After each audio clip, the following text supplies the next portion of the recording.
Hola, buenas tardes. Mi nombre es Lía Godoy y ahora vamos a presentar con ustedes un panel sobre cómo las tecnologías inmersivas impactarán en la producción digital.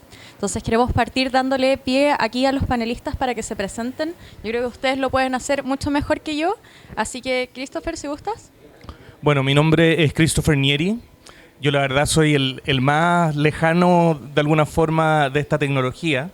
Trabajo en publicidad y en contenidos audiovisuales. He trabajado en canales de televisión. Me tocó lanzar varias plataformas digitales en Chile. Lancé Spotify, Snapchat y también me tocó comercializar Twitter, LinkedIn, Waze, etcétera. Esa es un poco mi historia profesional. Y personalmente, he sido presidente de la IAB por 3 periodos. La IAB es la Asociación de Publicidad Digital de Chile y del mundo. La casa matriz está en Estados Unidos, pero cada país tiene su versión local. Además de eso, soy muy techie. Empecé a programar a los 13 años y con el mundo de la realidad virtual también tengo una relación personal muy cercana. Hoy día soy usuario del Quest 2, tanto para trabajar medio solo, la verdad, y ahí supongo que vamos a entrar más a ese tema, y soy un gamer vicioso terrible. Ese es como el resumen ejecutivo. Gracias. Hola, ¿cómo están? Mi nombre es Morín Veró. Primero, gracias por la invitación a esta instancia, está súper buena la actividad. Sobre mí puedo contar que yo me dedico al desarrollo de videojuegos. Soy actualmente game producer en Nimble Giant, una empresa en la cual actualmente estoy trabajando en el desarrollo de un videojuego VR.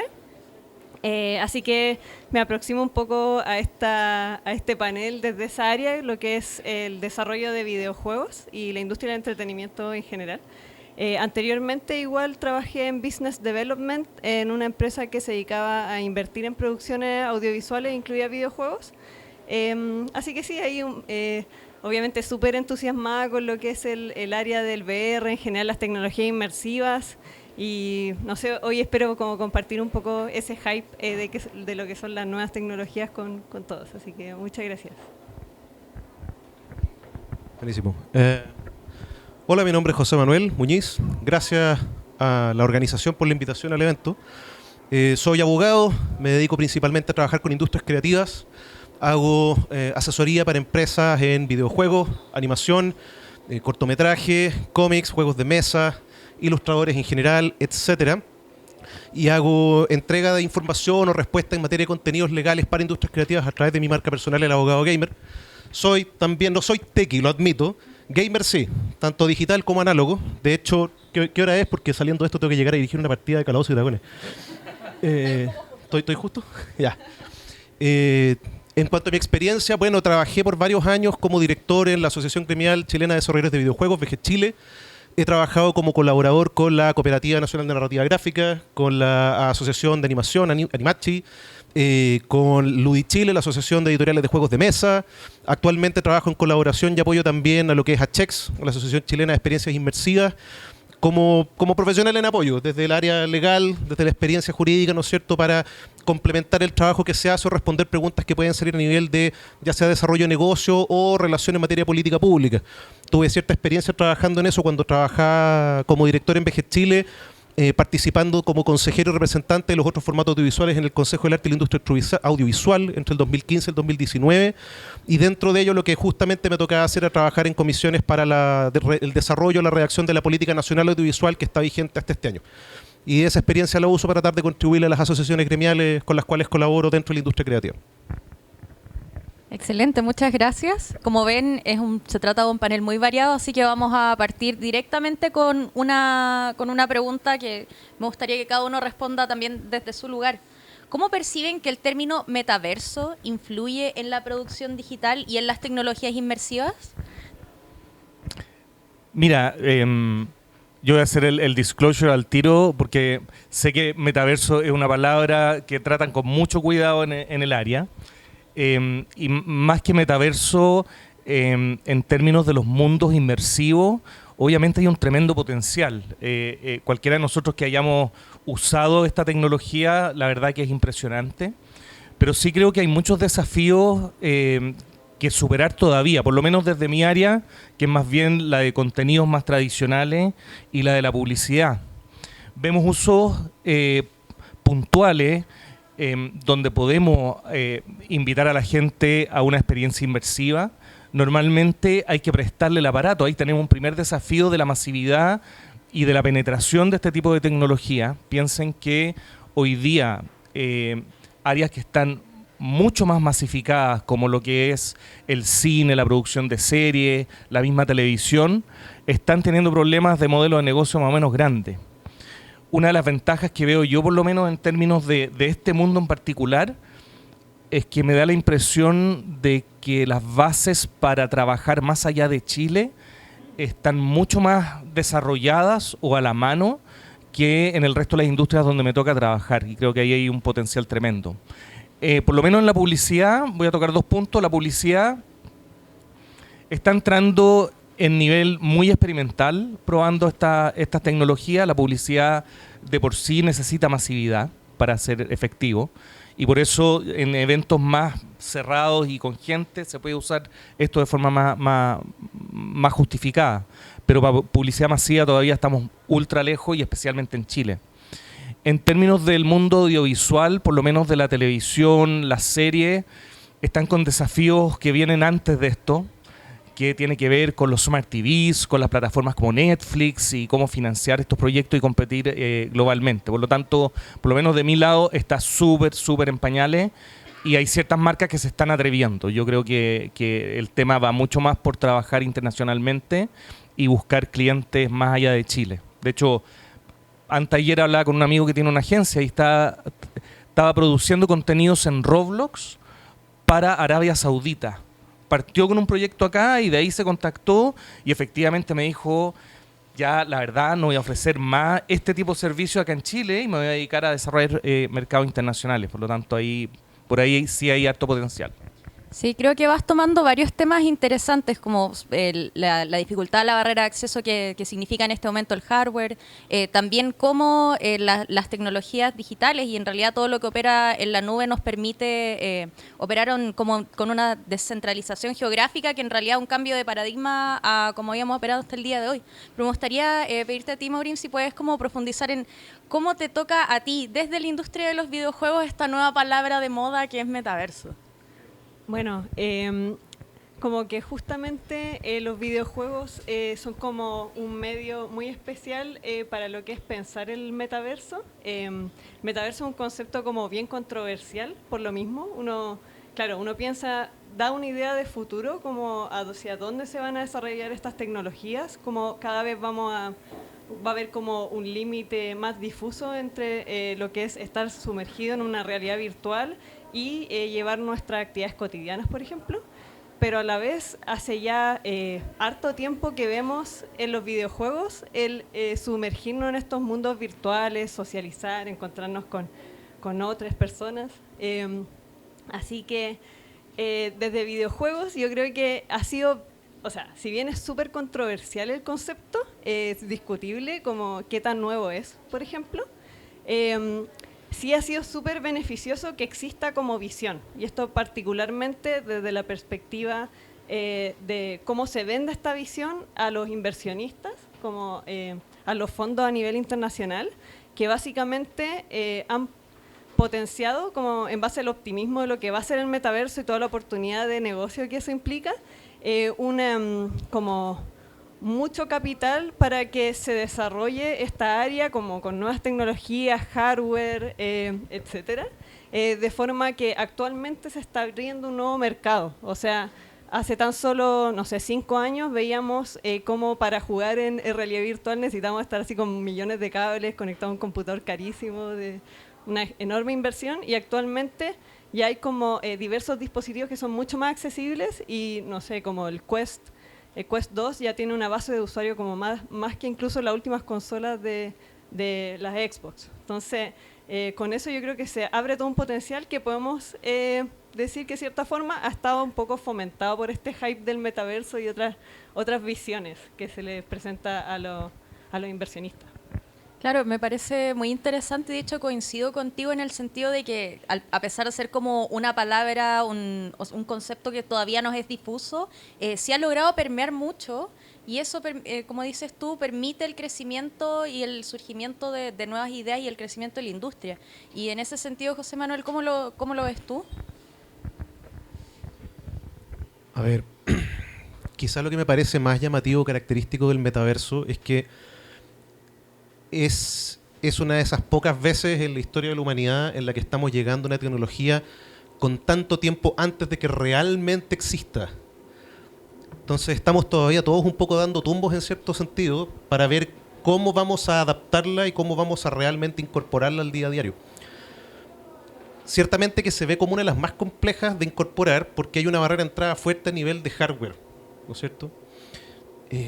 Eso implica costos, implica infraestructura, espacio, pero por sobre todo implica lograr alcanzar ese punto de costumbre o habitualidad en el uso de los dispositivos para realmente meternos dentro de lo que es el metaverso, cuando realmente existe en la forma en que estamos entendiendo que va a existir. De nuevo, insisto, estamos llegando muy temprano a esta tecnología respecto de lo que se supone que debiera llegar a ser. El metaverso va a ser y debiera ser una cosa mucho más grande que lo que estamos conversando hoy día.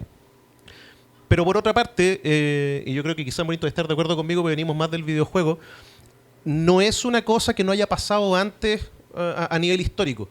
El videojuego, y es una cosa que varias veces conversaba con Cristian Aguirre de HX, uno de los organizadores del evento, respecto de cómo es que el videojuego es un poquito el ancestro o el antecesor histórico de lo que va a ser el metaverso hacia adelante, porque como bien decías tú, o sea, la idea de un salón virtual de interacción y de convivencia social en el videojuego existe hace décadas y es una cosa muy antigua, muy antigua. El videojuego no solamente nos presentó la oportunidad de entender la convivencia social en un entorno digital, sino que también nos presentó el problema de la adaptabilidad a la infraestructura y los dispositivos de hardware que se requieren para usarla. O sea, en su momento, tener un computador capaz de correr juegos era realmente difícil. Hoy por hoy en el bolsillo tengo una máquina que corre juegos más difíciles de correr y que requieren mayor infraestructura digital y electrónica que cualquier cosa que yo conocía desde mis 7 años cuando entré a jugar videojuegos. Entonces, eventualmente, incluso esa barrera, la barrera del hardware, la barrera de la maquinaria que se requiere para poder entrar directamente al metaverso, se va a terminar resolviendo, porque vamos a terminar encontrando una forma de adaptarla adecuadamente y sus costos se van a reducir. Y en definitiva, esa, por sobre cualquier otra cosa, realmente es la gran barrera a la cual deberíamos, pienso yo, enfocarnos. Todo lo que venga después puede en definitiva disparar para cualquier parte. Pero si no se resuelve la barrera de entrada que presenta el hardware asociado al entrar al metaverso, ahí es donde en definitiva nunca va a llegar a usar la tecnología.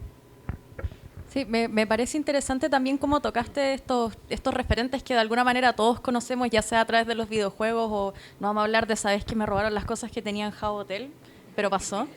Y creo que ya hemos empezado a tocar esta temática, pero me gustaría que profundizáramos más allá. Porque la siguiente pregunta que tenemos para el panel es ¿cuáles creen ustedes que son las mayores barreras para la masificación de las tecnologías inmersivas? Claramente el hardware es una de ellas, pero ¿cómo a nivel discursivo se podría llegar hacia los públicos más masivos?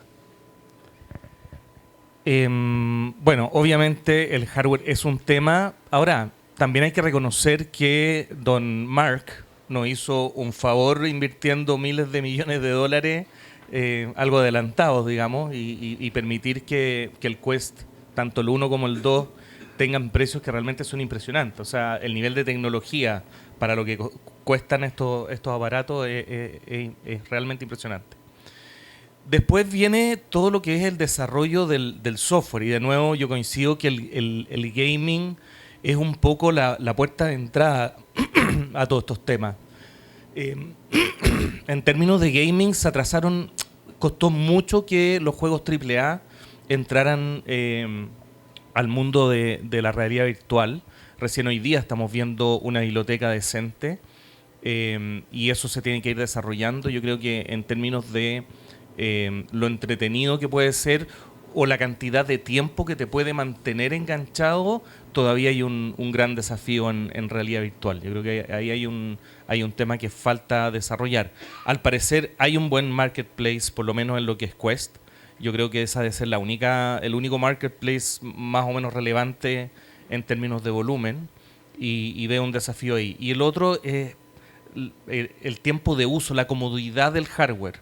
A mí me pasa, yo les conté al principio, soy techie y he tenido estas cuestiones desde el HTC Vive, que era un cacho, porque las cosas se echaban a perder, era realmente terrible, pero la experiencia increíble, pero mantenerlo era un dolor de cabeza. Por alguna razón, salvo con Skyrim, que ha sido lo único que me ha mantenido un par de horas bien conectado, algo pasa con el hardware. No sé si es el peso, cómo está distribuido, el roce con la cara, o la misma sensación o tus propios sentidos que después de poco rato te dan ganas de sacártelo. Siendo que con una pantalla cuadrada uno puede estar varias horas y he tenido problemas profundos por eso. Pero el VR algo tiene que creo que hay que superar en términos de la cantidad de uso y la comodidad de uso. Bueno, concuerdo plenamente con lo que comenta Christopher. De hecho, yo creo que la gran barrera es esto mismo de que todavía no se vuelve algo, un medio como de uso cotidiano, y es todavía muy de nicho y de jugadores como muy hardcore. De hecho, si uno ve como los datos respecto de cuántos juegos en promedio tiene cada usuario del Quest, son como, no sé, eran como 3 a 5 juegos en promedio. Entonces, en verdad es como todavía este tema de la comodidad, del confort, el hecho de que uno se marea y pesa, y no, quizás después también de una jornada de teletrabajo donde uno está todo el día en el computador, no dan ganas de ponerse el dispositivo. A mí me pasa que juego, no sé, unos 20 minutos y al tiro me empiezo a sentir como un poco mareada. Entonces, pero a la vez ha avanzado mucho la tecnología en los últimos 5 años. Entonces, yo creo que debería continuar ese avance. Los nuevos dispositivos que han ido saliendo también, como se ha abierto la competencia, son más cómodos, entonces se va notando que por ahí va la cosa. Sí, quiero profundizar un poquito porque comentaste al principio que tú en este momento estás trabajando en el diseño de un videojuego que es en VR, ¿no? ¿Cómo están pensando entonces ustedes la experiencia del usuario tomando en cuenta todos estos elementos que estábamos mencionando? Bueno, de hecho, eso que preguntas es interesante porque justamente como el diseñar juegos VR conlleva una capa de dificultad adicional dada estas limitaciones del dispositivo, que obviamente tiene ciertas limitaciones de hardware que son distintas a otras consolas o otras plataformas. Y además hay un tema de usabilidad o UX que es importante y que es necesario como considerar, que ojalá para juegos que son más hardcore o que se espera que las personas puedan como sumergirse durante harto tiempo, no les pasen estas cosas, porque no se sientan mareados y que puedan disfrutar de la experiencia y que sea más allá de simplemente jugar unos minutos y salirse. Así que yo creo que es como un desafío para los desarrolladores considerar esto. Y bueno, a la vez es tan nuevo el medio que muchas veces los equipos, a pesar de la demanda de contenido que hay en las distintas plataformas, de sacar nuevos juegos, todavía el marketplace está como una cantidad de juegos relativamente baja. Todavía no hay como muchas personas con experiencia en el área, entonces hay un desafío técnico para ir supliendo esa demanda de contenido a la velocidad que ojalá vaya creciendo el mercado. Bueno, sí, por supuesto. Y cuando tú estás desarrollando el juego, lo desarrollas para varias plataformas, te concentras solo en una, por ejemplo Oculus, los lenguajes o las interfaces son tan distintas que cuesta mucho hacerla para todo al mismo tiempo. Disculpa. Perdón.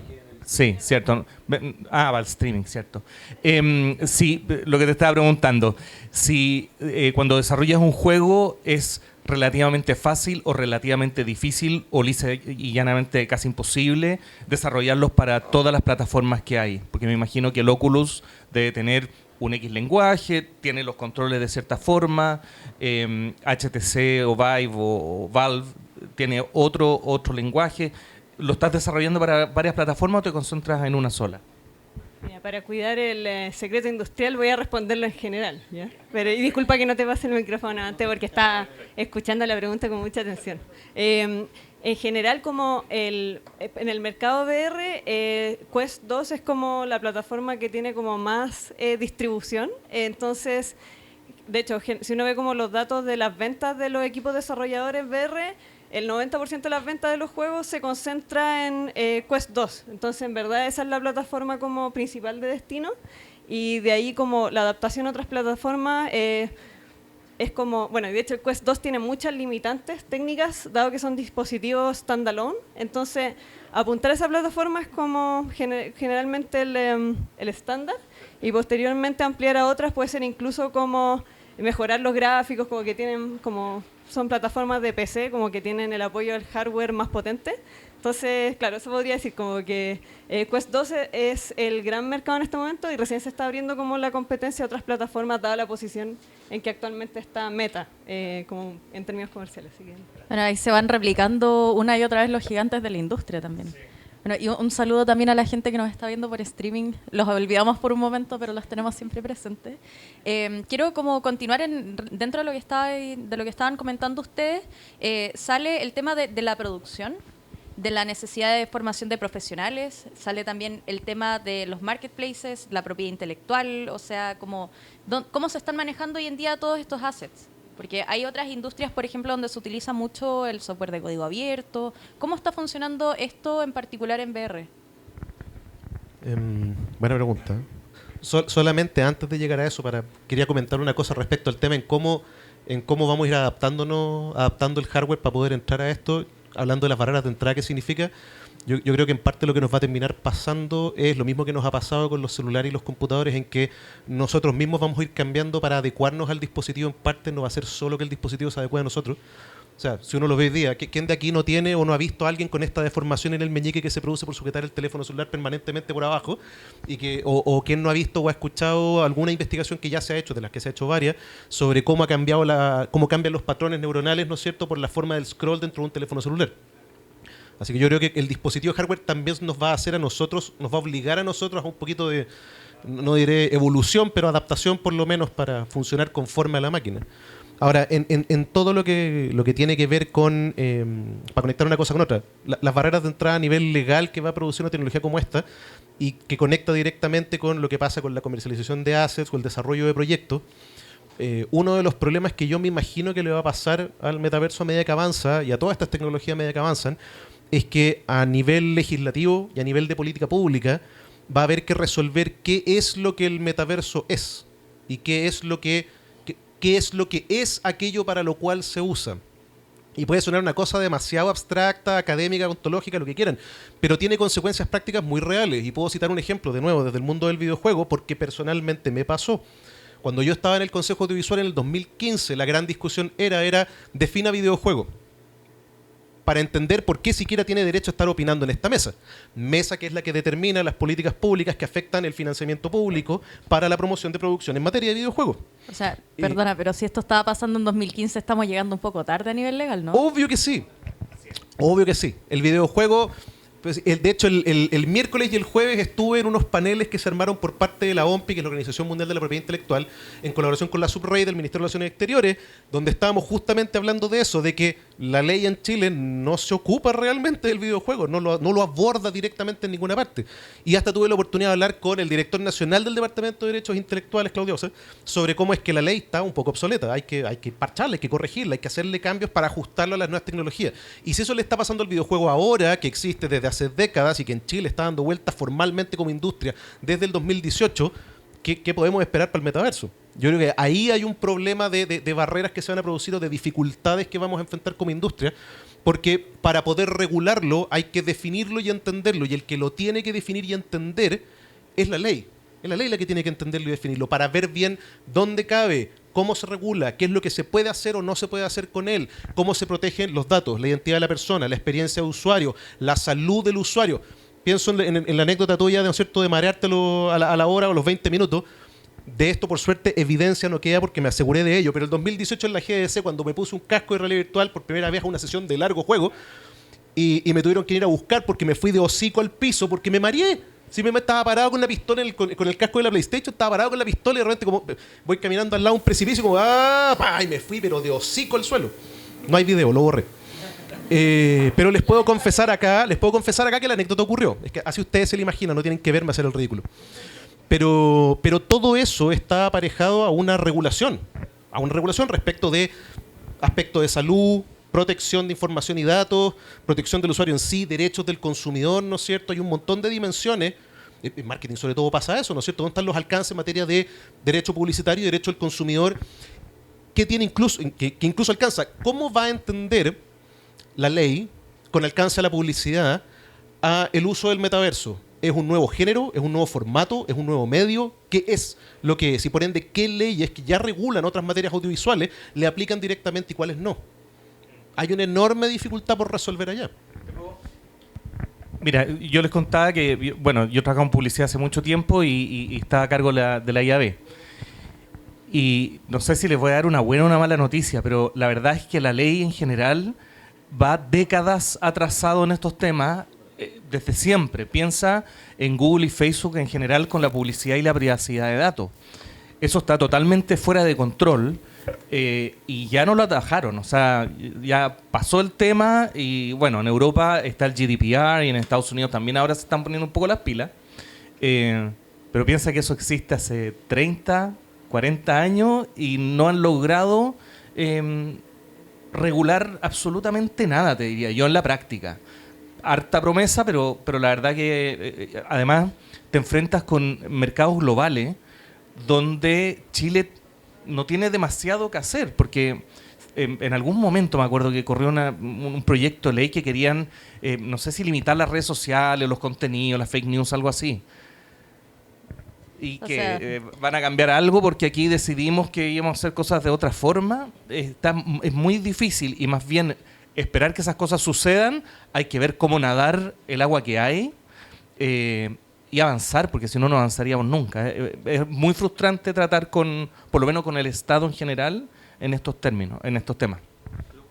Pero sabes que eso igual sirve un poco para responder a tu pregunta, ¿no es cierto? El cómo regulas contenido, assets y similares, vaya a tener que ir a buscarte otros referentes que ya existen en la ley, ya sea en materia de propiedad intelectual para protección de activos digitales, por ejemplo, o lo que tenemos en materia de ley de protección de datos personales. Vas a tener que acudir a lo que ya existe y la ley generalmente es reactiva. Es muy raro que la ley logre anticiparse al problema y cuando reacciona tarde, eso es verdad. Entonces lo que va a terminar pasando es eso, va a terminar pasando que vamos a adoptar esta tecnología, vamos a intentar hacerla calzar en las leyes que ya tenemos de la mejor forma posible y luego van a ocurrir 1, 2, 3 décadas en la que vamos a ver las consecuencias de los puntos donde no se adecuaba al molde que la ley nos dio y vamos a tratar de generar política pública y nuevos cambios legislativos que lo arreglen. Y para cuando estemos haciendo eso, vamos a haber encontrado la tecnología siguiente y vamos a repetir el proceso. Le pasó al videojuego, le pasó a la televisión, le pasó a la radio, le pasó a todas las tecnologías en materia de comunicación y medios que jamás han dado una pisada en el país. Es interesantísimo y también este tema como de tratar un poco de controlar lo incontrolable, sobre todo si ponemos entre medio la posibilidad de que la tecnología blockchain medie el desarrollo de estas tecnologías, donde la esencia es que son permissionless. O sea, ¿cómo va a ser ahí? Ya ahora, un detalle que igual hay que tomar en consideración. Metaverso, la experiencia inmersiva en general tiene una ventaja que yo ya he visto en mi experiencia profesional respecto a otras industrias. Y es que como todavía le falta un buen trecho por llegar y la estamos conversando mucho antes, tiene la oportunidad de regularse mejor y un poco más rápido que otras tecnologías. Me tocó una vez ir a conversar justamente esto mismo con la gente de la CHIPI, la Asociación Chilena de Propiedad Intelectual, respecto de esto mismo, de que la experiencia que vivió el videojuego a nivel de regulación y política pública fue una donde primero apareció el problema y después entramos a tratar de ver cómo arreglarlo. Metaverso todavía tiene una ventana de tiempo, una pequeña oportunidad para anticipar el problema y tratar de regular ex ante, tomándose justamente del ejemplo de lo que le ha pasado a otras industrias, como lo que le pasó al videojuego, en assets, en datos, en identidad, en materia de salud. Y en ese sentido yo siempre celebraba la tarea que están haciendo la gente de las Checks, porque abordaron la creación de una asociación gremial ahora, mucho antes de que la industria realmente esté metida en el barro, hacían un problema grave, en una cosa que lo hunda hasta la cadera. y tienen la oportunidad de abordar la regulación y la política pública de esta industria en todas las verticales posibles, basándose en una experiencia buena que otras industrias ya han tenido. Me gustaría ahora preguntarle a Morín, ¿tú coincides con esta visión de que estamos temprano para poder regular? Porque como lo veo yo, está todo pasando. Aquí mismo hemos podido probar un montón de experiencias diferentes que existen en este marco no regulado. ¿Cómo lo ves tú? Bueno, en general, como desde la perspectiva de las empresas desarrolladoras, creo que se vive como una incertidumbre como a nivel internacional, porque todas estas nuevas tecnologías, por ejemplo el tema de blockchain, tienen como poca claridad, o sea, como que no están claros los marcos regulatorios, e incluso ha habido como hartas controversias respecto de cuál es la posibilidad de meterse en problemas por no entender las regulaciones de los distintos países. Anteriormente pasó también con, no sé, incluso los juegos free to play o los que tenían como elementos de azar. Ahí las empresas se tienen como que ir adelantando cualquier problema al cual se puedan enfrentar, que eventualmente, no sé, pueden quizás terminar en demandas millonarias. No sé, ahí JM puede quizás comentar más.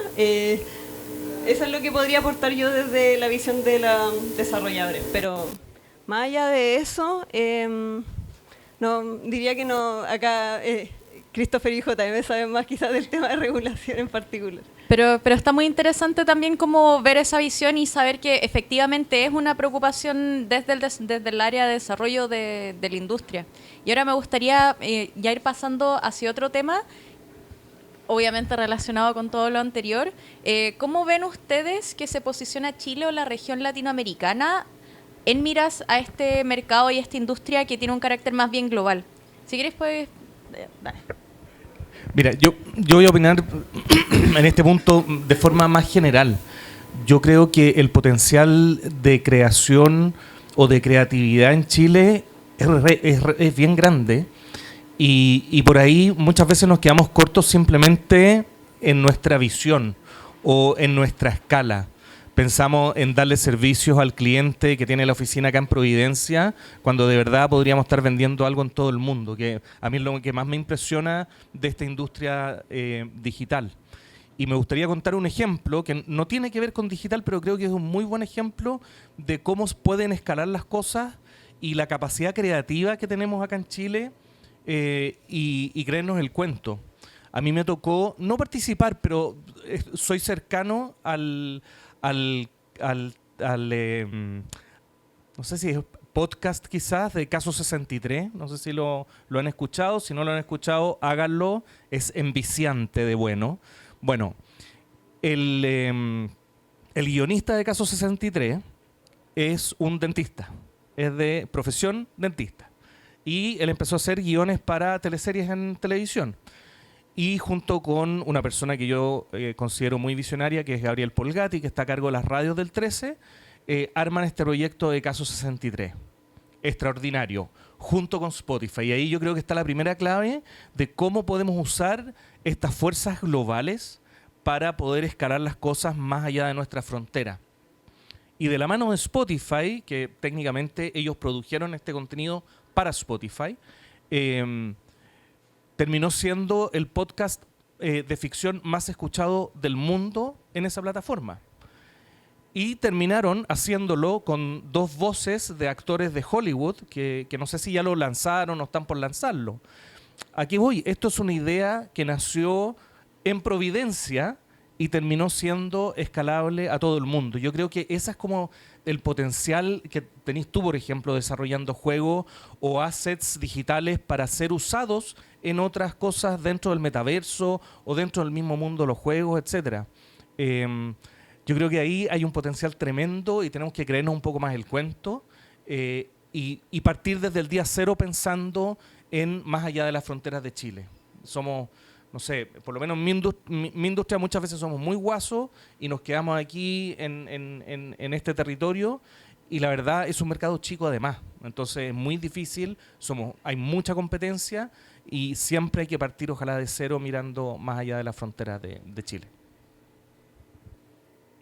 bueno, para complementar, porque obviamente súper de acuerdo con lo que comenta Christopher, como que el potencial es súper grande. O sea, la industria de los videojuegos en Chile aún es joven y está en crecimiento, pero una como, bueno, de partida con la pandemia, en este contexto que tuvimos, se acortaron mucho las barreras para estar en contacto y trabajar directamente con empresas de afuera.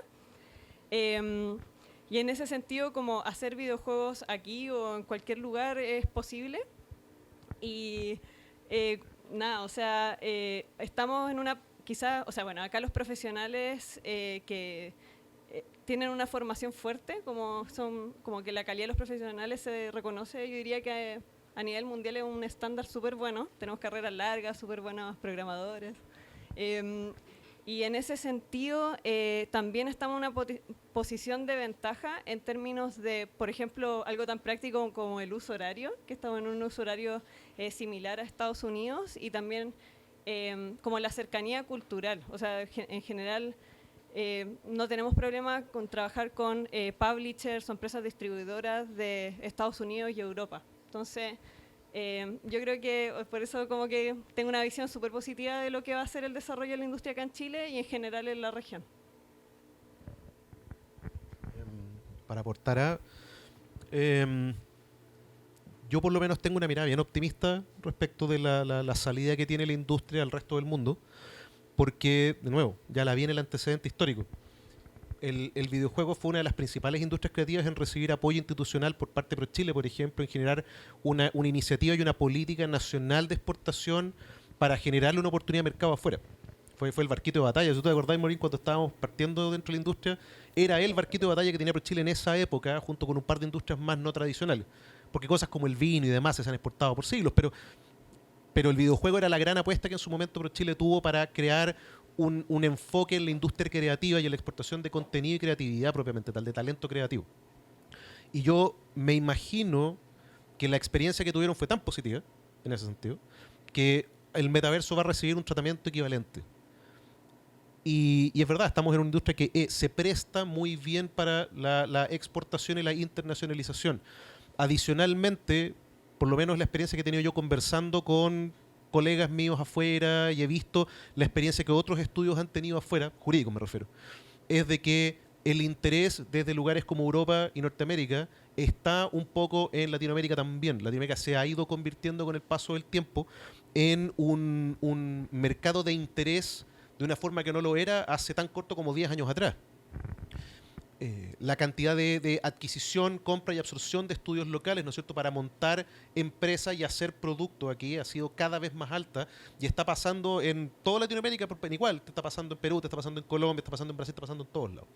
Así que oportunidades propiamente tal, yo creo que van a haber, las hay, van a haber cada vez más y es la dimensión de toda esta industria en la cual mantengo una mirada muy positiva y menos de resquemor respecto a barreras de entrada. No, ese es el punto donde de verdad me atrevo a ser optimista y decir que ciertamente para allá va y va a funcionar propiamente tal. Es una industria que se va a prestar muy fácil a la internacionalización en ese sentido. Me gusta y espero todos compartamos también este gusto por el optimismo que hemos escuchado en el panel. Evidentemente nos encontramos ante una industria en crecimiento que, como han mencionado ustedes en diversas ocasiones, también está teniendo como grandes influjos de inversión. Es una industria global, pero quiero poner acá un tema crítico porque lo veo bastante como en mi trabajo en el día a día, ya que yo también presto servicios hacia el exterior, y es la barrera del idioma. ¿Cómo observan ustedes que afecta la barrera del idioma para la inserción del talento local en este mercado global? Marín. Bueno, yo diría que es fundamental hablar inglés para al menos como lo que es el desarrollo de negocios en el área. De hecho, yo a todas las personas que están como ingresando a desarrollo de videojuegos, primer tip que les digo como ¿sabes inglés? Ya, anda a aprender ahora inglés porque te va a servir demasiado para insertarte profesionalmente. O sea, trabajando desde Chile, al tiro se te abre todo el mundo de posibilidades para buscar experiencia en empresas afuera y todo. Y afortunadamente, por lo que a mí me ha tocado ver con colegas de la industria y bueno, nosotros mismos, como que el nivel de inglés que manejamos acá en Chile en general es como bien suficiente para hacer negocio a nivel internacional. Y porque de hecho para hacer negocio no necesitas tener así como tampoco un nivel de inglés tan alto. De hecho muchas veces uno se enfrenta a reuniones, esto es como súper en la práctica, reuniones donde las contrapartes de otros continentes o cosas así no manejan tanto el inglés que el idioma de los negocios a nivel internacional. Entonces es fundamental, pero yo creo que cumplimos en términos generales con los requisitos. Eso es un tremendo alivio del punto de vista de quienes pueden estar también aspirando a participar de esta industria. Y quiero continuar con Mori en un rato. Sí, porque te iba a comentar, a dale. compartirte la anécdota nomás, que yo diría, no solamente que es importante, es esencial, es absolutamente crítico. O sea, no pueden no saber inglés. Y yo tengo me pasó una vez la anécdota, cuando fuimos a una misión de ProChile justamente esto fue a la Gamescom, que obviamente todos hablaban inglés excepto un representante de una empresa que solamente hablaba español, fue igual, y cuando terminamos la vuelta completa de toda la feria, al final del día, no logró absolutamente nada. Fue un viaje completamente desperdiciado en ese sentido. Solamente por la regla del idioma, porque no había nadie dispuesto a hablar español con él, salvo el pabellón español, que era el único. Y incluso ellos llegaban primeramente a hablarte en inglés antes que hablarte en español. Así que ni siquiera es importante, útil, no, es absolutamente necesario. Absolutamente necesario. Sí, no, bueno, yo tengo la suerte de hablar inglés desde chiquitito porque mi papá era inglés, pero algo importante que le digo a la gente que necesita aprender inglés o usar inglés en el trabajo, y coincido que es totalmente necesario, y creo que acá en Chile tenemos un bajo nivel de cantidad de gente que habla inglés, es que todos hablan mal inglés, nosotros somos medio vergonzosos, tú lo decías ahí. Al otro lado de la mesa también hablan mal el inglés. Por lo tanto, hay que defenderse. Tampoco hay que ser fluidos y perfectos, pero es algo que es 100% necesario y hay que por lo menos hablarlo. La verdad que ya con eso es un gran avance. Sí, me parece súper relevante tu consejo porque de una forma u otra yo creo que todos, por lo menos en las generaciones más jóvenes, hemos estado en contacto con el idioma inglés desde que somos súper chicos.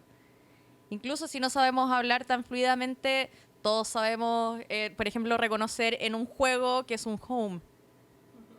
¿Cómo lo saber? O sea, si lo miramos del punto de vista contrario, las personas que son de habla inglesa no tienen ese nivel de exposición hacia nuestro idioma. Entonces, confiar también en esa capacidad que tenemos a través de la interacción, ir aprendiendo. Y quiero continuar entonces con el tema del aprendizaje, porque lo comentaste, Maureen, pero me gustaría como profundizar un poco más en los perfiles profesionales que se están formando y cuáles crees tú que son atractivos hacia la industria, cómo la gente puede insertarse en la industria.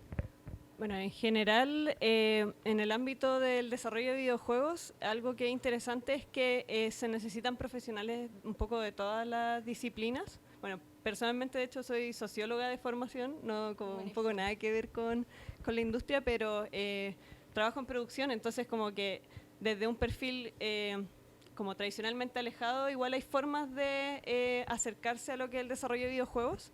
Y en general la demanda de profesionales yo diría que es súper alta y como comentaba antes es difícil encontrar perfiles con experiencia y especializados. Entonces yo creo que actualmente está como bien sentada la base acá en Chile con formación profesional buena en muchas áreas como de base, como ingeniería informática o por ejemplo también las carreras audiovisuales o de arte 3D, etcétera. Pero claro, como que me parece que a nivel tanto privado como público también han surgido estos programas, como por ejemplo el programa de Corfo que se llama Talento Digital, para formar los motores de desarrollo más específicos. Y eso yo creo que es fundamental porque no podemos quedarnos atrás a esta demanda de contenido que de cierta forma explotó durante la pandemia. Ahora quizás podemos hablar como de que se ha ido como estancando un poco, pero necesariamente tenemos que como dar respuesta a esa demanda que es tanto como a nivel nacional como también de empresas de afuera que están buscando este talento en distintas locaciones. Así que eso podría decir. Buenísimo, entonces hay un montón de oportunidades y también ahí linkear con que Achex, creo, perdóname Cristian si me equivoco, pero tiene una convocatoria abierta a becas para estudiar realidad virtual. Oye.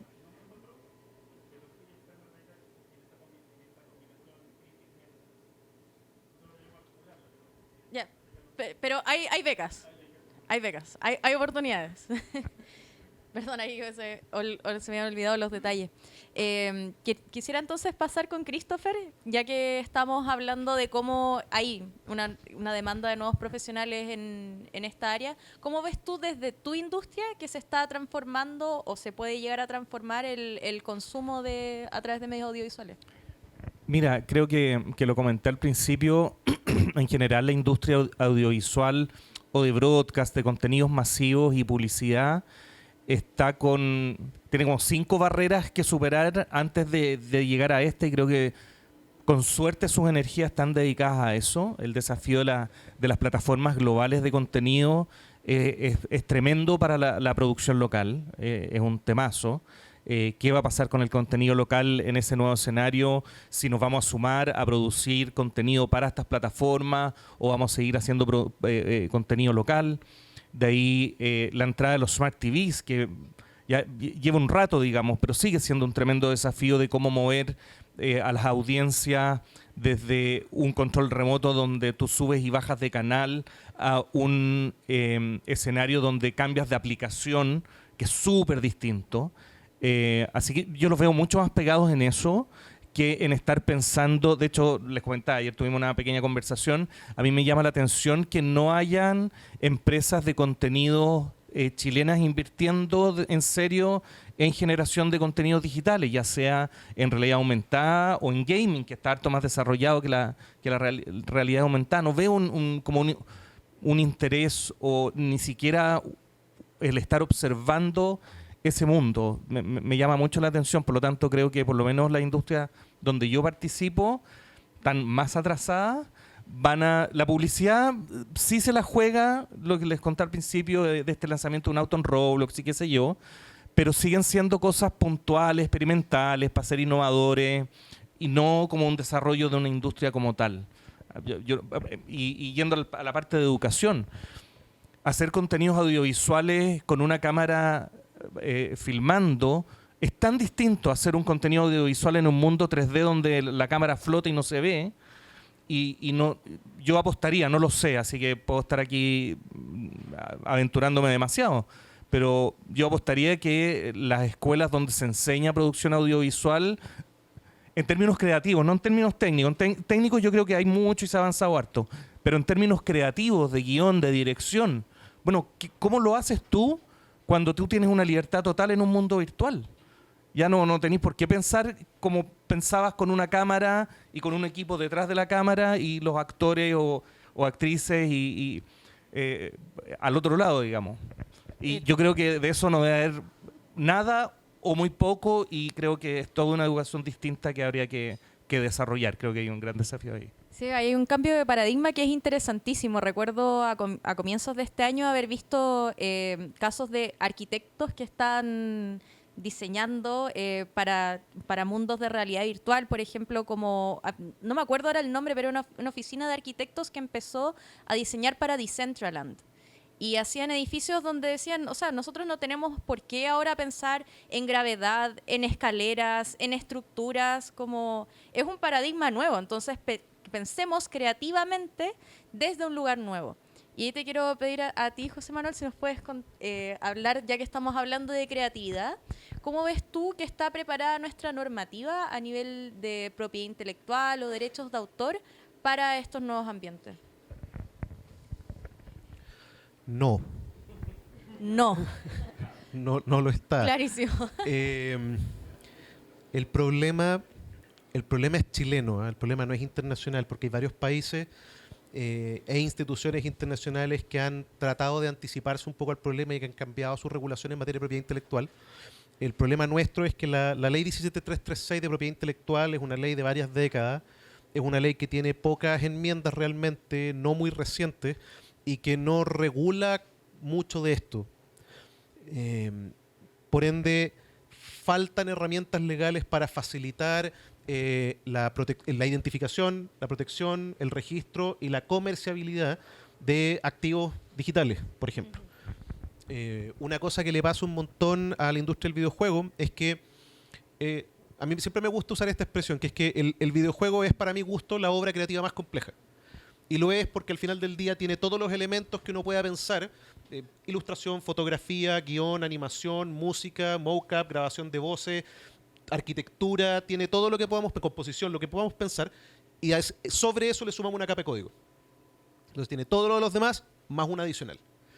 Pero la ley en materia de propiedad intelectual regula de todo esto, principalmente el código, al cual le da un estatuto específico sobre cómo se protege, cómo se regula, cómo se transa, cómo se intercambia, y a todo lo demás lo tira directo al saco de la regla general. ¿Y cuál es la regla general? La regla general en materia de propiedad intelectual es que la creación intelectual le corresponde al autor, que es la persona humana, no una compañía, no una persona jurídica, ¿no es cierto? Una persona humana que crea algo, que dibuja la ilustración, que hace el asset, que diseña el plano, que traza, lo que fuera que sea. Y desde ahí, luego tiene que ser transferido a través de un contrato a la compañía que contrata la creación del videojuego. Hay otra excepción adicional en materia audiovisual, ¿no es cierto? En el audiovisual tiene su propia excepción respecto a los derechos del productor, sí, pero el videojuego tiene una parte de producción, pero hay un montón de trabajo que no está regulado por vía de la producción audiovisual propiamente tal, no de acuerdo al estado del arte en materia legal para el videojuego. Pero entonces, ¿qué te pasa? Que cuando tú intentas identificar y concentrar adecuadamente la documentación que respalda el control real de tu proyecto en un entorno que es digital, como le pasa al videojuego y como le va a pasar a todos los entornos virtuales dentro del metaverso, te quedáis corto. ¿Por qué? Porque necesitas contratos que respalden todo, y contratos que por ley deben ser, y se la saben, firmados ante notario. Ese es el gran problema, es el contrato firmado ante notario, por lo menos, si es que en una escritura pública. ¿No es cierto? Entonces, la idea en una industria donde yo puedo estar en Santiago y tener una persona de mi equipo en Antofagasta, una persona de mi equipo en, en Alemania, y eventualmente una persona de mi equipo en Marte, quién sabe, ¿cachai? Pero puedo tener una persona de mi equipo en cualquier parte. ¿Cómo consigo yo la firma de un documento ante notario? Apostilla. La apostilla podrá ser el documento internacional. ¿Qué ilustrador, diseñador, actor se va a dar el trabajo de ir a firmarte un papel por apostilla a ti, productor chileno que estáis sentado en Providencia, para facilitarte la vida? No lo va a hacer. Eso es un problema que se presenta a nivel de todas las industrias generales en todos los ámbitos. Y la ley necesita actualizarse. Quizás el metaverso va a ser el empuje o el impulso, que en su momento no fue el videojuego, para generar un cambio de cultura a nivel legislativo que le aplique una modificación a la ley en propiedad intelectual para sacarnos de encima el problema. ¿No es cierto? Hay que tratar de hacerlo, hay que tratar de ser optimistas y resolver esta dificultad.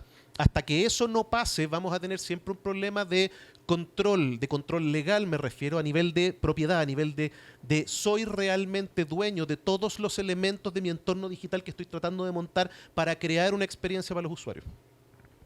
Es un panorama complejo. Y es una complejidad no menor, porque si se fijan a lo largo de toda la conversación estamos todo el tiempo entre estos dos planos, como un mercado global, la realidad local. Un mercado global, la realidad local. Y pareciera que todavía no hay maneras en que ambos como que tengan una comunicación tan fluida, ¿no? No, todavía no, diría yo. Le falta un par de vueltas de tuerca a la ley para funcionar. Me gustaría pensar que, igual como hablábamos hace un rato atrás, esto sea lo inevitable. ¿Ustedes ven esta aceptación de este paradigma global como algo inevitable?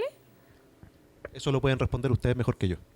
No, yo creo que... Ah, no, estoy demasiado cerca de la regulación para decir si es real que esto vaya a ocurrir, por favor.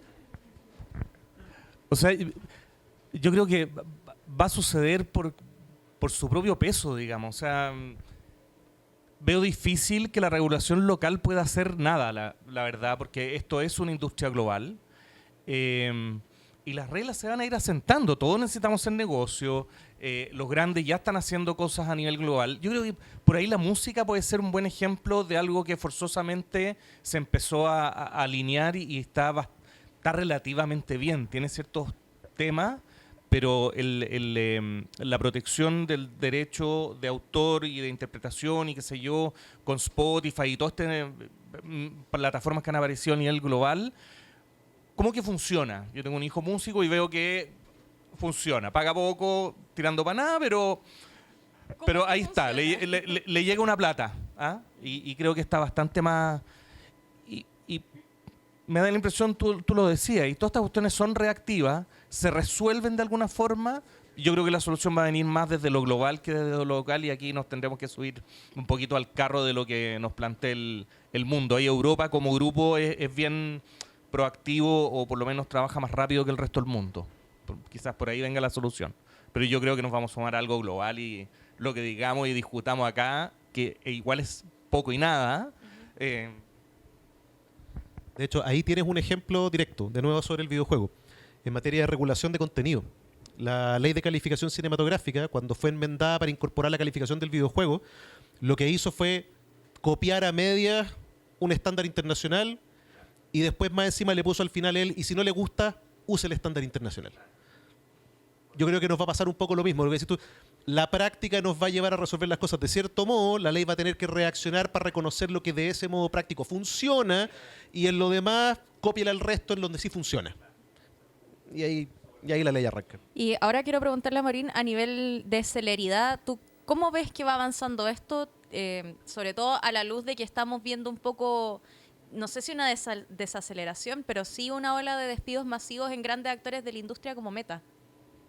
Bueno, yo en verdad en ese sentido estoy bastante optimista, como que creo que el tema de estas grandes reducciones de personal que se han dado y como un estancamiento responden en gran parte, bueno, a decisiones comerciales y como una historia de lo que ha sido como el desarrollo de esta empresa en particular, pero también a circunstancias económicas más generales, que en el fondo como la industria tecnológica está siendo como azotada actualmente en términos económicos, pero al mismo tiempo de eso debería surgir eventualmente como buenas bases como para una consolidación y seguir avanzando. O sea, esto mismo que no se instale como un solo actor como monopólico, sino que empiezan a surgir otras nuevos dispositivos, empresas que están compitiendo, avances también que se ven en términos de hardware. Va a pasar también, o sea, buscar inversión actualmente para las empresas desarrolladoras, también las empresas que tenían propuestas vinculadas a web 3.0, metaverso, etcétera, actualmente probablemente va a ser mucho más difícil, o sea, ya lo es, que hace un año y medio. Entonces, el estancamiento es visible, pero yo creo que esto está como recién comenzando. O sea, el potencial del hardware y lo que ya está instalado, como que el mercado de usuarios que están interesados va a seguir creciendo, y en ese sentido como esperar que de acá los desarrolladores puedan como muchos con productos de calidad superar esta etapa actual de quizás como menor financiamiento disponible para después surgir con productos de cada vez mejor calidad. Me estoy completamente de acuerdo contigo. Yo creo que ahí es súper importante también, al enfrentarnos a las tecnologías que se encuentran en desarrollo, mirar a largo plazo lo que se está haciendo hoy, como dices tú, que estamos en un momento un poco complejo a nivel global, económicamente, a nivel de industria, también económicamente, como mencionabas, que estas van a ser las bases del desarrollo del futuro. Y en ese sentido también, ya que estamos acercándonos un poco a la hora, me gustaría conocer cuáles son sus perspectivas hacia el futuro de las tecnologías inmersivas. Encuentro que, a ver, la tecnología inmersiva no la veo como inevitable. A diferencia de otros avances tecnológicos en la historia de la humanidad, han habido varios que son inevitables. Una vez que empiezan a agarrar momentum, pasan sí o sí, y vemos cómo nos subimos a tiempo. Creo que el desafío o el peligro que amenaza directamente a la tecnología, a la experiencia inmersiva, es que podría no llegar a adaptarse adecuadamente a la experiencia humana si es que no la desarrollamos adecuadamente bien y a tiempo. Por suerte, y desde un punto de vista optimista, el esfuerzo por intentar que se adapte adecuadamente a la experiencia humana está, y se está haciendo de manera muy oportuna, con enorme esfuerzo y con enorme interés. Porque al final del día, ¿quién no quisiera poder ponerse el casco acá y estar viajando 10.000 leguas debajo del mar, ¿no es cierto? O vivir cualquier experiencia arriba de la superficie de Saturno, qué sé yo. O sea, la ambición del ser humano a poder vivir realidades imposibles no va a desaparecer. Y la única forma en que la vamos a lograr completar o vivir realmente es a través de la experiencia inmersiva. Así que ambición e interés no nos van a faltar, vamos a tener para siempre. Mira, yo estaba proponiendo palabras de cierre, pero tocaste un tema que está re interesante. ¿Cuál? El estar en situaciones en las que no estamos, que es algo que nos proponen las tecnologías inmersivas. ¿Cómo ven ustedes que o sea, cuál es el potencial que estamos viendo a través de aplicativos que no sean necesariamente en videojuegos? Como por ejemplo la capacitación profesional.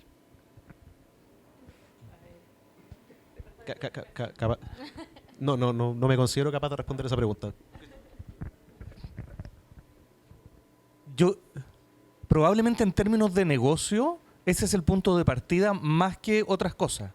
De hecho, lo que hemos visto hoy día y probablemente los que están presentes con sus stand y con sus demos van mucho más por ese mundo que es más concreto, donde hay más plata y un modelo de negocio armado, que la creatividad, el contar historias, incluso los juegos, que igual están harto más avanzados. O sea, yo creo que hay más claridad en términos de negocio concreto en ese mundo que en el resto de lo que estamos hablando.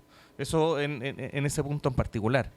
Así como de todas maneras, la medicina, la construcción, la minería, y ya está sucediendo. Eso sí que está sucediendo. Así que eso. ¿Cuál era la otra pregunta? Si aprovecho de... ¿Cuál es tu visión para el futuro Ya. de la...? Yo lo que creo es que es más bien un tema de cuánto tiempo se va a demorar que otra cosa. A mí me pasó, me tocó participar de... Estallé con la burbuja el año 2000 de Internet. Desarrollé un proyecto, conseguí plata. Y recuerdo que todo lo que nosotros veíamos que iba a pasar terminó pasando, pero 10 años después de lo que nosotros pensamos. Entonces, le decía a un amigo acá que trabaja en esta industria, es más una maratón que una carrera de velocidad. Es quién aguanta hasta que las cosas ocurran, más que si ocurren o no. Yo veo, un poco lo que decías tú, veo medio inevitable que queramos entrar en un mundo como infinito de experiencia y con los sentidos y qué sé yo. La gran pregunta, que no tengo idea de la respuesta, es, bueno, ¿cuándo va a pasar eso y a una escala que sea un negocio sustentable, donde haya desarrollo y qué sé yo? Y eso podría pasar en 5 años, en 10, en 15. No, y ahí yo creo que es más una maratón de quien aguanta ese tiempo que otra cosa. Bueno, quería complementar la idea que expone Christopher con que yo creo que igual el contexto y la necesidad crea el órgano. Entonces también veo un poco que se va a requerir tiempo y también contextos propicios. O sea, recién tuvimos la pandemia, donde el surgimiento del concepto de metaverso como concepto que nos permite como pensar en como esta presencia de la tecnología en nuestra vida, como de las tecnologías inmersivas, probablemente ahí era mucho más fácil imaginar que necesitáramos, por ejemplo, estos medios virtuales para el trabajo. O sea, socializamos mucho más a través de plataformas digitales, o sea, ahora estamos familiarizados con tener reuniones por Zoom todo el día, etcétera, pero todavía faltan pasos para que eso esté como completo en nuestra cotidianeidad. Entonces, también creo que algo de tiempo y probablemente el mismo contexto va a ir generando esa necesidad a la par que la tecnología se va a desarrollar para que sea a través de usos cómodos. Y así que yo creo que sí, tiempo. Creo que me llevo de aquí el hecho de que estamos pensando y también en parte experimentando el futuro. Porque nuestras vidas ya son tremendamente digitales. Nosotros pasamos interactuando, como dices tú, a través de interfaces digitales con otras personas todo el tiempo. Desde WhatsApp a Zoom, a nuestros momentos en los que estamos jugando videojuegos, y es solo cuestión de tiempo entonces, o pareciera ser solo cuestión de tiempo, a que pasemos de interfaces planas a experiencias inmersivas. Y les quiero dar las gracias a los tres y también a Shakes por la invitación a tener esta conversación que ha estado tremendamente interesante. Gracias a ti.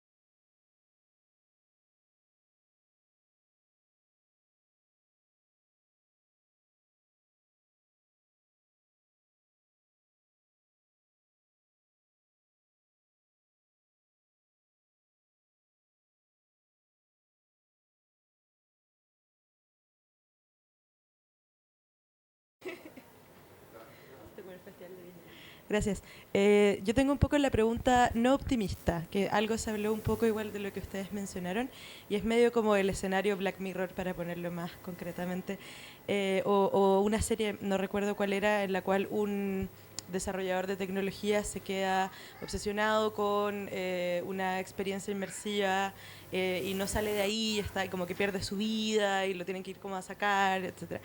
Entonces, ¿cómo ven ustedes esos escenarios posibles en los cuales, si ya tenemos jóvenes en ciertos países que no se levantan al baño y mueren por estar jugando 12 horas seguidas, ¿cómo ven ustedes como un escenario? Yo debo admitir que a mí la realidad virtual, la realidad inmersiva, me da susto igual, como que soy de un poco, quizás peco de vieja chota, así como desconfiando un poco de estas tecnologías que pueden ser un poco enviciantes. Así que, ¿cómo evalúan esa dimensión? Gracias.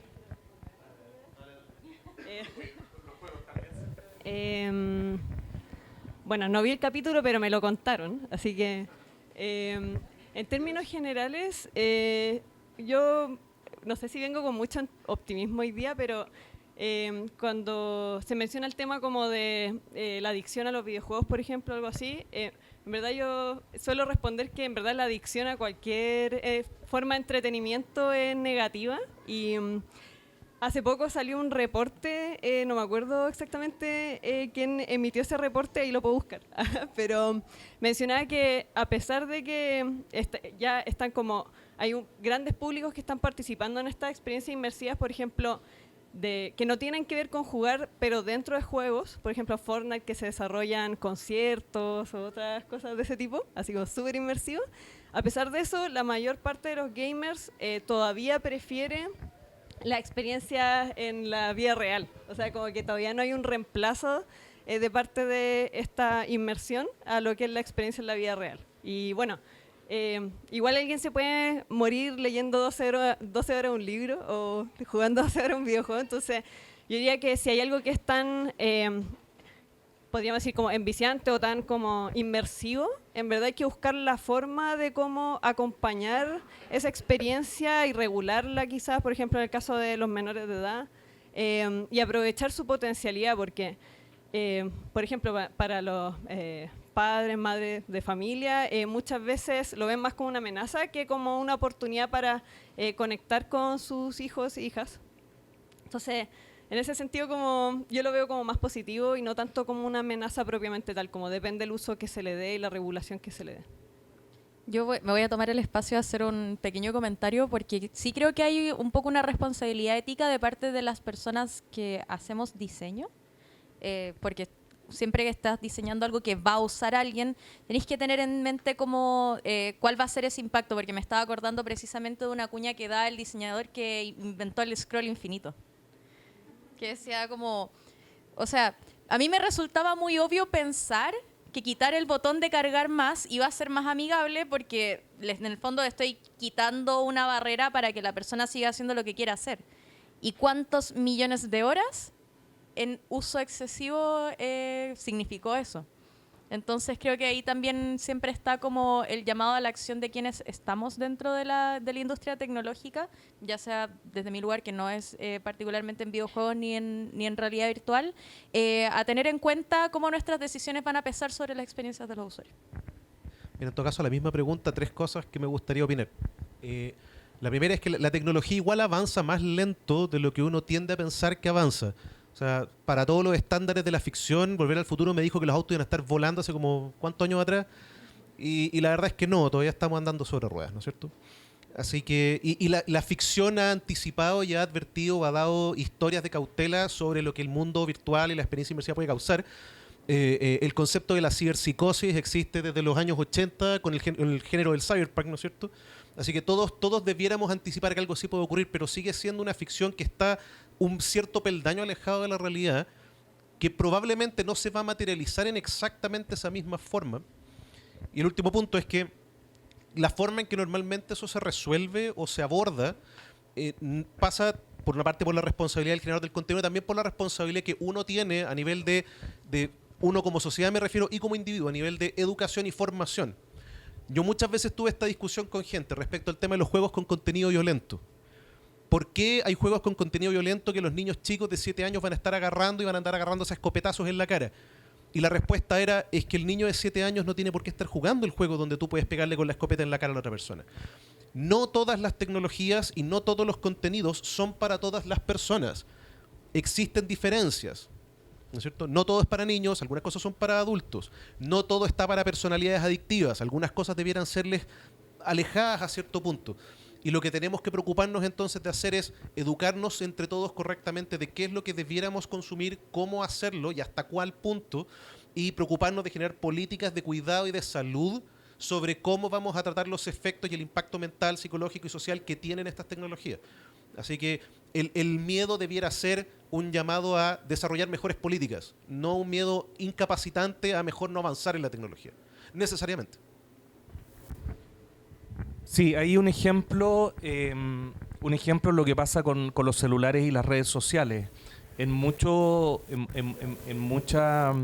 colegios y escuelas se hacen cargo de eso, porque es similar, quizá en un menor grado, pero hay un tema, hay un problema, y se educa y se invita a los papás y a las mamás con los hijos para ver cómo controlarlo, cómo limitarlo, y bueno, y después de eso y de todo lo que se puede hacer, somos todos adultos y uno también debería, el individuo, tener algún tipo de control con toda esa información. Lo importante es que reciban esa información. Me parece un buen comparativo, digamos, de cómo ir educando sobre los riesgos de las adicciones. Y para los adictos, bueno, hay que alejarse un poco y tratarlo con más cuidado. Hola, Joaquín González de Sinestesia. Yo los quiero llevar a otro plano que se habló harto, que tiene que ver con la propiedad intelectual. Y conocer su experiencia o sus opiniones respecto de las licencias de código abierto y la relación que puede llegar a tener esta como protección de la inversión o protección de la autoría con también mercado más especulativo, pero que a mi punto de vista viene como una solución a la propiedad digital, que son los NFT. Entonces, ¿cómo se relaciona un poco esta creación de contenido y también un poco relacionado a que las leyes van mucho más lento que cómo se desarrollan las tecnologías y sobre todo si hablamos que en Chile las leyes llegan un par de años después, estas plataformas globales o estas blockchain, NFT, podrían reemplazar las regulaciones y este notario que tiene que certificarlo? Si yo tengo una obra que certifico que es mía y la comercializo a nivel internacional, ¿tiene necesidad ese documento notarial de transferencia de la propiedad? O sea, en el mundo ideal eliminaríamos el requisito de la firma notarial a la transferencia de derechos por completo y nos adecuaríamos a modelos como el que tienen en Estados Unidos, donde el work for hire funciona de forma mucho más ágil. Ciertamente que los smart contracts y el uso de blockchain para relaciones legales presenta harto potencial a la hora de facilitar interacciones entre empresas y entre personas. Me considero cautelosamente optimista respecto a lo que los smart contracts son y pueden llegar a resolver, pero quizás hay una vía solución ahí, pero de nuevo, a materia de propiedad intelectual, a materia de transferencia de derechos y de titularidad de derecho de autor propiamente tal, sería tanto más fácil simplemente eliminar la barrera, porque hoy día ya no se justifica propiamente tal. No está la necesidad más que incorporar una nueva capa de tecnología para facilitar la solemnidad legal de la autorización del ministro de fe. Preferiría eliminar al ministro de fe, porque en realidad hoy día no hay una real necesidad así práctica de fiscalizar que la persona que está transfiriéndote los derechos respecto del personaje, el asset, la pieza musical, el derecho conexo, lo que fuera, sea realmente. No hay esa necesidad de certificación. Hay que entender que el requisito de la firma autorizada notarial en los contratos de transferencia de derechos intelectuales en Chile nace desde una perspectiva que la ley en sí mismo tiene una razón de visión propiamente tal. En materia de propiedad intelectual, uno podría decir que la ley se encarga de una de dos cosas: el autor o la obra, dónde pone su foco. Y la ley en Chile está más preocupada de proteger al autor, está más preocupada del derecho moral, de la identidad del artista y del prestigio, reconocimiento que se le da a través de su autoría sobre una cosa en particular. Mientras que hay otros sistemas, insisto, como pasa en Estados Unidos, en que el artista no es realmente el foco, si bien lo tiene, pero el enfoque más bien está en la comerciabilidad del arte propiamente tal, porque produce un intercambio económico que levanta industria. Nuestra ley entonces nace de ese foco y pone este requisito para proteger al artista. Y hoy por hoy esa protección no es tanto necesaria o se convierte más bien en un obstáculo. Y de nuevo, el smart contract puede resolver el problema, pero quizás sería más fácil simplemente eliminar el problema. El smart contract sigue teniendo utilidad para otras cosas, por supuesto. Ahora, respecto al tema del código abierto, bueno, no todo derecho de uso abierto de un elemento de propiedad intelectual funciona exactamente igual. Existen distintos tipos y grados o graduaciones de licencia con distintos derechos y efectos sobre cómo yo puedo liberar el uso de una pieza de propiedad intelectual. El problema que te presenta el código abierto es que generalmente produce esta contaminación, que era la forma en que mis profesores en su época me lo decían, este concepto de la contaminación que produce la apertura de uso, el elemento de código dentro del proyecto completo, porque lo hace todo necesariamente abierto. Porque como yo no puedo explotarlo sin todos sus elementos, existiendo un elemento dentro que es de uso abierto, convierte todo en un uso abierto. Y eso presenta también una dificultad a resolver. Pero ¿qué impacto puede tener eso en el metaverso a futuro? No lo sabría responder con detalle en este minuto. Creo que todavía me falta darle una vuelta de tuerca más en mi cabeza para pensar el impacto que propiamente tal puede tener el código abierto dentro del entorno del metaverso con todos los elementos adicionales de propiedad intelectual que trae por sobre el estándar que hoy día el videojuego ya tiene, por ejemplo. Claro. Como complemento, el mundo de los Fab Labs, nosotros estamos muy metidos acá. Todo el mundo está súper feliz porque ahora alguien inventó las impresoras 3D y lo que pasa es que la patente de las impresoras de las máquinas CNC caducó. Por eso hoy día tenemos el lujo de tener máquinas por todas partes, pero en verdad esa propiedad intelectual frenó el desarrollo del conocimiento de manera radical durante 40 o 50 años. Entonces, por ahí el avance de estas tecnologías también está más que protegiendo al autor, restringiendo que se cree este metaverso y que esto explote. Una distinción igual ahí, patentes y derecho de autor son cosas que funcionan por separado. La patente industrial como monopolio legal sobre una tecnología en particular opera distinto que el derecho de autor. Hoy día, si tú desarrollas un entorno virtual, no tienes un control sobre ese entorno en específico, pero no impide que alguien más haga algo que cumple una misma función de una forma distinta. Distinto tiene que ver con la impresora 3D, donde la tecnología tiene una aplicación de carácter industrial, está protegida por patente, el único que la tenía y punto, y hasta que no caduca esa patente nadie más tiene acceso a la tecnología. Son dimensiones distintas. Donde te enfrentas tú con ese problema, más bien yo diría que, claramente está en la dimensión de hardware, respecto a qué va a pasar con quién va a ser el primero que va a lograr resolver el casco, que va a ser la mera tiara, ¿no es cierto?, que se conecta neuronalmente al cerebro y elimina todos los demás periferales en torno al uso de la máquina que produce la interfaz con el entorno digital. Y ahí la patente como control monopólico del sistema va a ser un problema interesante. Yo quiero dar otro punto de vista, manteniéndome en el mismo tema. Yo trabajo en software y trabajo en blockchain. Yo creo que el uso de software de código abierto permite efectivamente avances mucho más rápidos y avances que son beneficiosos para comunidades también mucho más grandes. Creo que partir de una base común no significa que todos vamos a terminar en el mismo lugar, y eso es algo que la comunidad de código abierto entiende muy bien. Yo no estoy perdiendo nada por compartir lo que estoy haciendo. Es más, estoy contribuyendo a que el ecosistema crezca mucho más. Y creo que, tomando en cuenta como esta idea de metaverso como algo que todavía no existe, el hecho de que se construya a través de blockchain, que es en esencia un sistema de registro descentralizado, donde todos podemos ver, por ejemplo, cómo está programado un smart contract, va a permitir que esto suceda antes de lo que estamos pensando, que, por ejemplo, si todo esto se monopolizara a través de una empresa que trabaja con puros NDAs, ¿cachai? Creo en ese sentido también y veo de otra manera como el potencial de los NFTs como tecnología para este desarrollo, ya que al final yo creo que el cambio paradigmático que nos puede ofrecer esto es la posibilidad de la comercialización de elementos digitales de manera segura y con una regulación que, bueno, queriéndolo o no, sí es global. ¿Cachai? Porque si yo creo algo y te lo vendo tokenizado a través, no sé, por decirlo, de Ethereum, eso responde a un estándar que ya se está usando en una industria tremenda que mueve cantidades apoteósicas de dinero. No estoy inventando la rueda o no estoy arriesgándome, por ejemplo, como dejando como única constancia un correo electrónico, el traspaso de un pendrive para poder entregar un archivo digital. Y finalmente yo creo que a la hora en que, porque, bueno, a nadie le importan las leyes hasta que tenemos un problema.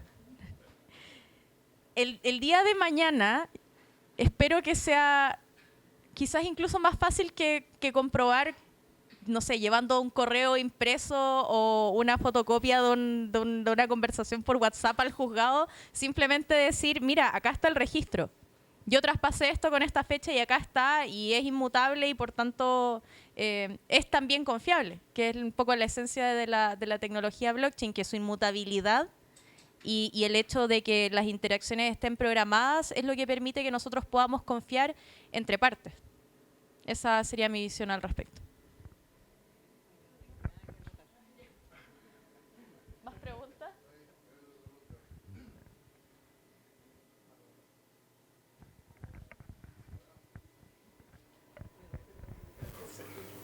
Hola, ¿ahora sí se oye? Perfecto. Oye, buenísima la charla. Mi nombre es Aaron Herrera, estoy reportando en este momento para el Metaversal y quisiera hacer una pregunta particular y qué bueno que llegó a colación el tema del blockchain porque creo que justamente no lo había escuchado en realidad desde antes en el evento y generalmente cuando se habla del metaverso hay dos aproximaciones, ¿no? Hay una aproximación que es a través de las tecnologías inmersivas, específicamente, bueno, de realidad virtual, ¿no? Pero justamente hay otra aproximación que es a través del tema de las criptomonedas y el blockchain, si nos vamos al inicio de donde viene la palabra, de metaverso, de la novela de Neil Stephenson, ponía que era una parte esencial, ¿no?, de esta visión que tenía a futuro.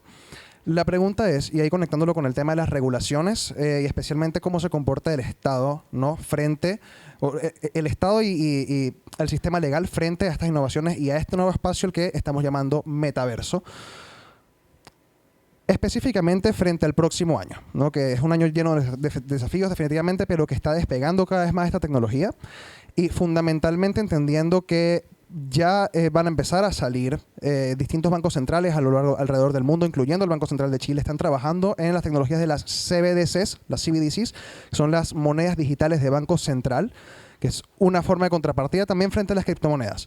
Quisiera saber, ¿cuál sería el futuro del metaverso o qué futuro podemos ver en el metaverso a nivel de cómo se relacionan las regulaciones y el sistema financiero que está surgiendo tanto de los bancos centrales en los estados tradicionales como de las criptomonedas y la industria del blockchain? Y entendiendo también que estamos en este momento en, bueno, un winter market de las criptomonedas, están pasando muchas cosas, pero a futuro, ¿cómo se ve esto y cómo se relaciona con la regulación y a dónde podemos llegar?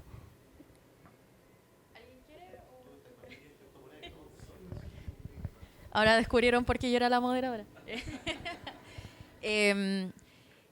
Yo siempre he visto, o sea, voy a hablar desde una perspectiva súper personal. Yo creo que hay dos maneras de enfrentarse a una fuerza como que podríamos decir en este minuto supraestatal, como por ejemplo el desarrollo de esta industria descentralizada. ¿Podemos aceptarla o podemos tratar de detenerla? A mí lo que me preocupa, particularmente ya que mencionaste como las CBDCs, es que el prisma a través del cual operan es un poco distinto. Porque al final una moneda digital de un banco te permite una mayor trazabilidad de las acciones de los ciudadanos. Porque lo estamos viendo desde ese punto de identificación. Mientras que la blockchain es un espacio seudónimo.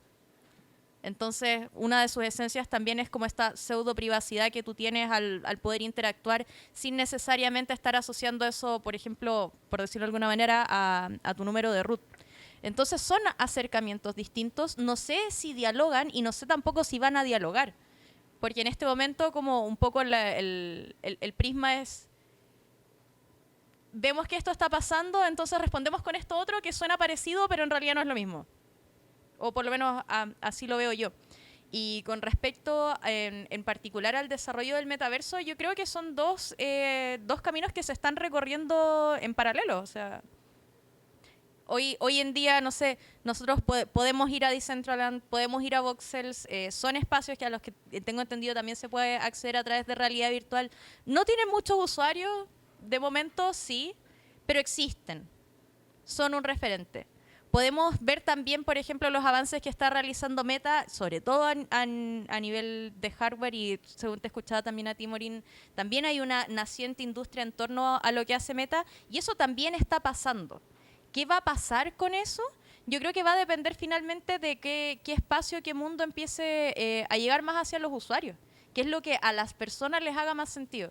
Porque a nivel regulatorio o a nivel de lo que podamos decir nosotros acá en esta sala se puede decir mucho. Pero cuál va a ser finalmente el futuro o los futuros, yo creo que lo van a ir definiendo los mismos usuarios de las tecnologías. Lo que sí, evidentemente, yo tengo un sesgo hacia las tecnologías descentralizadas.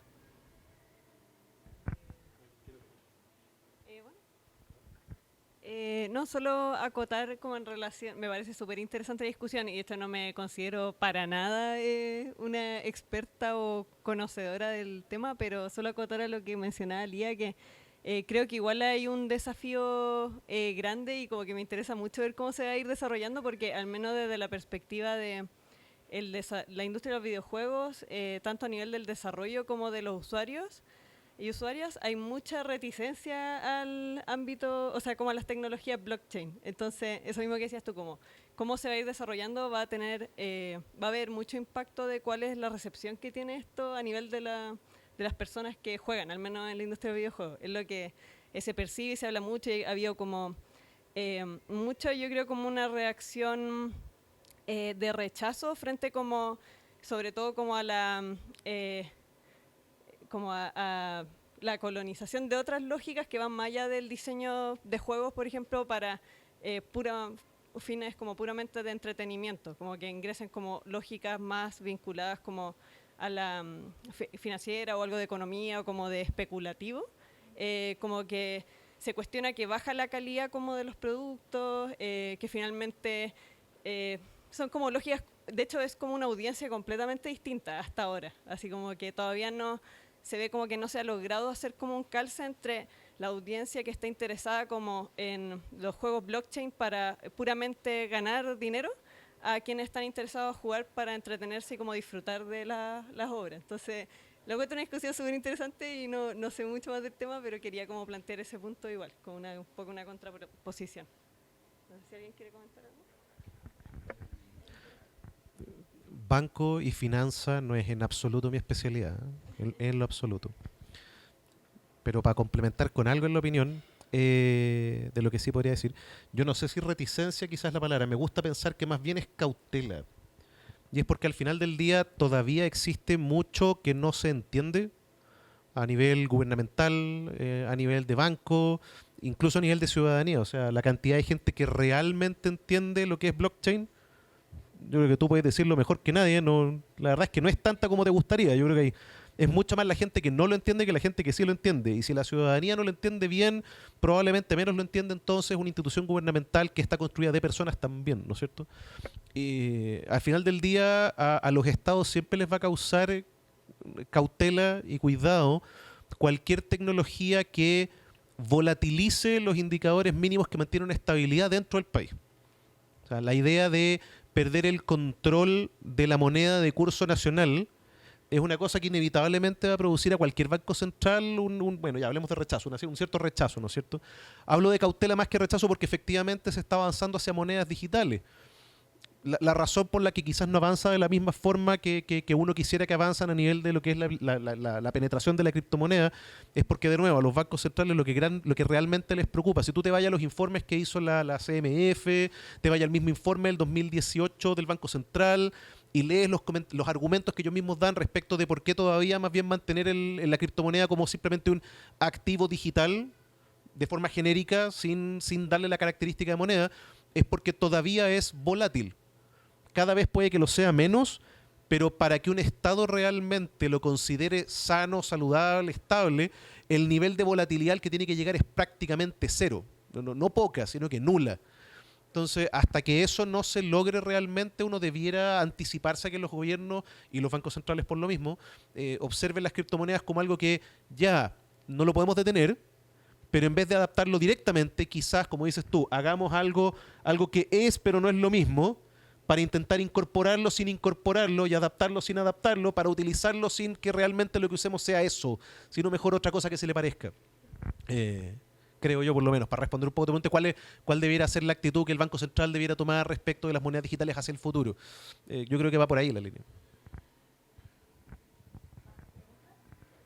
Ahora sí estamos en la hora. Qué divertido que hayamos podido también terminar esta conversación cruzando con otra tecnología emergente, yo creo que incluso más emergente que toda la conversación que habíamos tenido antes.